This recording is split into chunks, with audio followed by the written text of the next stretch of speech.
Hi friends, welcome back to my channel. ഇന്ന് ഞാൻ ഇവിടെ കാണിക്കുന്നത് ചക്കരപ്പാലിന്റെ റെസിപ്പിയാണ് കേട്ടാ. ഇത് നമ്മൾ ഈ നോമ്പ് സമയത്തൊക്കെയാണ് കൂടുതലും കഴിക്കുന്നത്. അല്ലാത്ത സമയത്തും കഴിക്കുന്നതോട് കുഴപ്പമൊന്നുമില്ല കേട്ടാ. വളരെ ഹെൽത്തി ആയിട്ടുള്ള ഒരു ഡ്രിങ്ക് ആണിത്. അപ്പൊ ഇതെങ്ങനെ തയ്യാറാക്കുന്നത് നമുക്ക് നോക്കാം. അപ്പോൾ ഒരു കുഞ്ഞു വീഡിയോ ആണ് കേട്ടോ. വീഡിയോ എല്ലാവരും സ്കിപ്പ് ചെയ്യാതെ തന്നെ ഒന്ന് കാണണേ. അതിനായിട്ട് 4 പഴമാണ് ഞാൻ എടുത്തിട്ടുള്ളത്. 4 പഴം, അത് നേന്ത്രപ്പഴം ഒഴികെ വേറെ ഏത് പഴമായാലും കുഴപ്പമൊന്നുമില്ല കേട്ടോ. അപ്പൊ അതിന് 4 പഴം തൊലിയൊക്കെ കളഞ്ഞെടുത്തിട്ടുണ്ട്. ഇനി അതൊന്ന് ഉടച്ചെടുക്കണം. നമുക്ക് മിക്സിയിൽ അടിക്കണമെങ്കിൽ അങ്ങനെ വേണേലും ചെയ്യാം. ഞാനിപ്പോ ഇതിങ്ങനെ ഉടച്ചെടുക്കുകയാണ് ചെയ്യുന്നത്.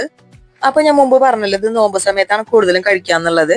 നോമ്പ് സമയത്ത് നമ്മൾ അത്താഴത്തിന് അടിക്കാറുണ്ട് എല്ലാവരും. അപ്പോൾ അത്താഴത്തിന് അടിക്കുന്ന സമയത്ത് ഈ ഒരു ഡ്രിങ്ക് കുടിക്കുകയാണെന്നുണ്ടെങ്കിൽ നല്ല ഹെൽത്തി ആയിട്ടുള്ളതാണ്. നമുക്ക് ഒട്ടും ക്ഷീണം ഉണ്ടാവില്ല. ഇനിയിപ്പോ വരാൻ പോകുന്ന നോമ്പുകളൊക്കെ നല്ല ക്ഷീണമുള്ളതാണ്. നല്ല കഠിനമായിട്ടുള്ള നോമ്പുകളാണ് ഇനി വരുന്നത്. ലാസ്റ്റത്തെ 10 അപ്പൊ അതുകൊണ്ട് നല്ല ക്ഷീണം ഉണ്ടാവും നമുക്ക്. അപ്പൊ ആ ഒരു സമയത്ത് നമ്മൾ ഈ ഒരു ഡ്രിങ്ക് കുടിക്കുകയാണെങ്കിൽ, ഭക്ഷണം കഴിക്കുന്നെങ്കിൽ നമുക്ക് കഴിക്കാം. ഇതൊരു ഗ്ലാസ് കുടിക്കുക, എന്നിട്ട് അതിന് ശേഷം അതല്ല ഇത് മാത്രം കഴിക്കുകയാണെങ്കിലും അങ്ങനെ കഴിക്കാട്ടോ. പഴം നന്നായിട്ട് തന്നെ ഉടച്ചെടുത്തിട്ടുണ്ട്. അതിലേക്ക് 1.5 ടേബിൾ സ്പൂൺ പഞ്ചസാര ഇട്ട് കൊടുത്തിട്ടുള്ളത്. ഒരു നുള്ളു ഉപ്പും കൂടി ഇട്ട് കൊടുത്തിട്ടുണ്ട്. ഇനി അതിലേക്ക് വേണ്ടത് തേങ്ങാപ്പാലാണ് കേട്ടാ. ഞാൻ 1 കപ്പ് തേങ്ങാപ്പാല എടുത്തിട്ടുള്ളത്. പക്ഷെ 1 കപ്പൊന്നും വേണ്ടി വന്നിട്ടില്ല. ഞാൻ 3/4 കപ്പ് മാത്രമേ ഒഴിച്ചിട്ടുള്ളൂ. ബാക്കി 1/4 കപ്പ് മാറ്റി വെച്ചിട്ടുണ്ട് കേട്ടാ. അപ്പോൾ ഇതുപോലെ ഇളക്കി എടുക്കണം പാലൊഴിച്ചതിന് ശേഷം. ഇത് മുമ്പേ ഇടേണ്ടതായിരുന്നു. ഞാൻ മിക്ക ദിവസങ്ങളിലും ഇത് തയ്യാറാക്കി കുടിക്കാറുണ്ട് കേട്ടാ. പക്ഷെ ഇത് വീഡിയോ ഇടാനായിട്ട് വിട്ടുപോയതാണ്. കൂടുതലും ഇപ്പൊ കാണിച്ചത്, ഇപ്പൊ നല്ല ചൂടാണല്ലോ, അപ്പൊ എല്ലാവർക്കും നല്ല ക്ഷീണം ഉണ്ടാവും. അതും ലാസ്റ്റത്തെ 10 നോമ്പ് ഭയങ്കര ക്ഷീണമായിരിക്കും എല്ലാവർക്കും. അപ്പൊ അത് അനുസരിച്ച് ഈ ഒരു ഡ്രിങ്ക് നമ്മൾ കുടിക്കുകയാണെങ്കിൽ നമുക്ക് നല്ല ഹെൽത്തിയാണ്, ക്ഷീണം ഒട്ടും ഉണ്ടാവില്ല കേട്ടാ.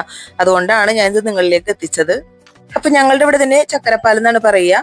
പിന്നെ ഇതിൽ ഞാൻ അവലിട്ടിട്ടാണ് കുടിക്കാറ്. വേറെ ഭക്ഷണമൊന്നും കഴിക്കാറില്ല കേട്ടോ. അപ്പൊ നിങ്ങൾക്ക് വേണമെങ്കിൽ ഭക്ഷണം കഴിച്ചതിന് ശേഷം ഇതൊരു ഗ്ലാസ് കുടിച്ചാൽ മതി. അവലിടാതെ തന്നെ കുടിക്കാവുന്നതാണ്. പിന്നെ ഈ ഒരു ഡ്രിങ്ക് നോമ്പിന് മാത്രമല്ല, നോമ്പല്ലാത്ത സമയത്ത് നമുക്ക് കഴിക്കാവുന്നതാണ് കേട്ടോ. ഇപ്പൊ നല്ല ചൂടാണല്ലോ, അപ്പൊ നമ്മളെ ശരീരം തണുപ്പിക്കാനൊക്കെ നല്ല ഹെൽത്തി ആയിട്ടുള്ള ഡ്രിങ്കും കൂടിയാണിത്. ഈ ഒരു ഹെൽത്തി ആയിട്ടുള്ള ഡ്രിങ്കിന്റെ റെസിപ്പി നിങ്ങൾക്ക് എല്ലാവർക്കും ഇഷ്ടമായി എന്ന് വിചാരിക്കുന്നു. ഇഷ്ടമായെങ്കിൽ മറക്കാതെ തന്നെ ലൈക്ക് ബട്ടൺ ക്ലിക്ക് ചെയ്യണേ. പിന്നെ നിങ്ങളുടെ അഭിപ്രായങ്ങൾ കമന്റ് ബോക്സിൽ അറിയിക്കാൻ മറക്കരുത്. കൂടെ തന്നെ ഹൈപ്പ് ചെയ്യാനും മറക്കരുത് കേട്ടാ. അപ്പൊ നല്ലൊരു വീഡിയോ ആയിട്ട് നമുക്ക് വീണ്ടും കാണാം. താങ്ക്